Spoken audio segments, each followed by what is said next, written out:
आज नौजवान छात्र छात्राएं जिन्होंने नीट के एग्जाम दिए, नेट के एग्जाम दिए, वो पूछ रहे हैं। लोकसभा के समय एक विज्ञापन भारतीय जनता पार्टी की तरफ से आया था जिसमें रूस और यूक्रेन, हमास और इजराइल की युद्ध रुकवाने की बात कही गई थी। वार रुकवा दी पापा। आज नौजवान पूछ रहे हैं पेपर लीक क्यों नहीं रुकवाए पापा। पेपर लीक 10 साल में 70 पेपर लीक हुए। छात्र छात्राओं के भविष्य के साथ खिलवाड़ किया गया। और ये पेपर लीक कोई 10 लाख, 20 लाख, 30 लाख की बात नहीं है। ये हजारों करोड़ का घोटाला हुआ है। पहली बात तो ये है कि जब 14 तारीख को रिजल्ट डिक्लेयर करने की बात कही थी तो उस दिन क्यों जारी किया गया जिस दिन लोकसभा के रिजल्ट आए। पहला शक तो यही है। दूसरा, जब बिहार में मई महीने में FIR दर्ज हो गया, 4 लोगों की गिरफ्तारी हो गई, तब केंद्रीय शिक्षा मंत्री प्रधान जी का ये कहना कि कोई पेपर लीक नहीं हुआ। तीसरी बात, बोनस अंक देने का मामला झज्जर का मामला है जिसमें आप बोनस अंक देते हैं। थोड़ा समय बढ़ा लेते, बोनस अंक देने की जरूरत क्या थी। और चौथा मामला कि आप परीक्षा केंद्र बदलते हैं, अब पूरी ताकत लगा देते हैं परीक्षा केंद्र, स्कूल कॉलेज जिनके हैं वो परीक्षा केंद्र बदलवाने के लिए लगे रहते हैं।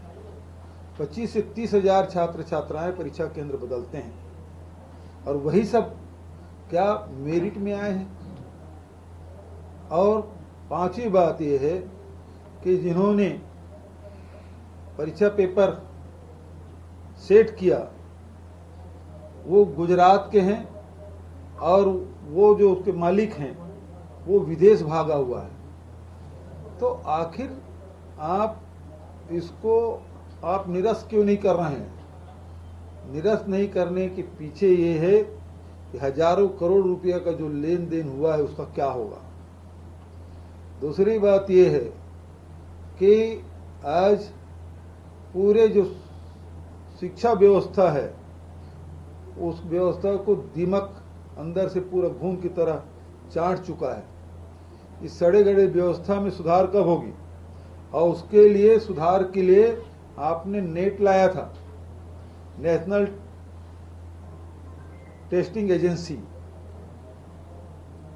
तो आज वही घेरे में है और उसी को जांच करने की जिम्मेदारी दे रहे हैं। तो सबसे पहले मांग तो ये है कि परीक्षा निरस्त होना चाहिए। दूसरा कि नेट के जो अध्यक्ष हैं उसे NTA, नेशनल टेस्टिंग एजेंसी, तो जो NTA है उसके चेयरमैन को हटाया जाना चाहिए। तीसरा, शिक्षा मंत्री जो गोलमोल घुमा रहे हैं और तथ्यों को छुपाने की कोशिश कर रहे हैं उसे बर्खास्त किया जाना चाहिए और सुप्रीम कोर्ट के देखरेख में इसकी जांच होनी चाहिए। क्योंकि ये भी सुनने में आ रहा है जो अधिकारी बिहार में जांच कर रहे हैं उसे दिल्ली तलब किया गया है। ठीक है, ये इसी प्रकार से विकसित करेंगे। जो अयोग्य लोग हैं, जो पैसे के बल में डॉक्टर बनना चाहते हैं, तो क्या ऐसी विकसित भारत होगा। ये षड्यंत्र पूर्वक अपने अयोग्य लोगों को ये भर्ती कराना चाहते हैं।